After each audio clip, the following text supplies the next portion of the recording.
मरी याद यार हाणे ईद एडी हर को घुमण वयो मोटरसाइकिल ते असां पंध वञदा अचे तो रस्तो अचे वाह वाह वाह वाह बिस्मिल्लाह जी सीधा अस्सलाम वालेकुम वालेकुम ईद मुबारक खैर मुबारक खैर जो खैर कुछ है ताजा तकड़ा हां खाली दा जो हां यार बस न थियो कम भया से खाली कम छा जो मतलब कम घर है बस न समझ नहीं गाल ना मतलब मानू खड़ी में नमाज है ना मानू खड़ी पर वरी मोटे धोको नो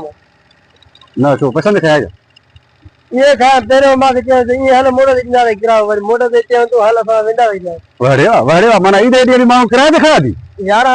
बजे ने फिर मां खड़ी मां साहब खातिर मोटे साहब ने है ना नमाज मस्जिद टाइम मुझे फर्क अरे बाबा नमाज ईद जी पाण में जा मोटा है मतलब ईद एडी फ्री में घुमाए मानू वडे डी आला जो मां दुआ कर दे ईद एडी में कमाई लगी थी बाबा लटा मेरे मां फ्री लटा ने मां गयो ना घर यार ये करो मां के यार अल्लाह आदमी थी गाड़ी दे बाकी मां तो वेंद मां को करावड़ दे देखे दे वाले संगत अरे चले ईद एडी मां को करावड़ दो करने बाबा मां घुमाए फ्री में ईद एडी है पेट्रोल बस दे बिस्मिल्लाह जा हल चाय पिए न मां तेली अध किलो खन मां वरदा घर खाई जावे ओए मुसा में घर कोई कोई आ किलो भरी ने तू दो बाकी पहले जा मारे बच्चा रे मां ईद एडी मां का नोट कर तेरा दो कोठी पाए लेड़ो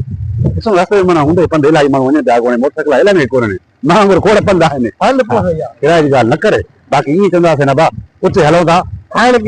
पियण ईद एडी खाण पियण तो बोला तू वर मानो क्या हो करे बस मांगवा असल में पेट्रोल से अग में मां पर साल खेम नहीं सजो को हां यार बाकी पेट्रोल मांगवा मानो की फ्री में घुमाए हां बड़ी पे पेट्रोल करे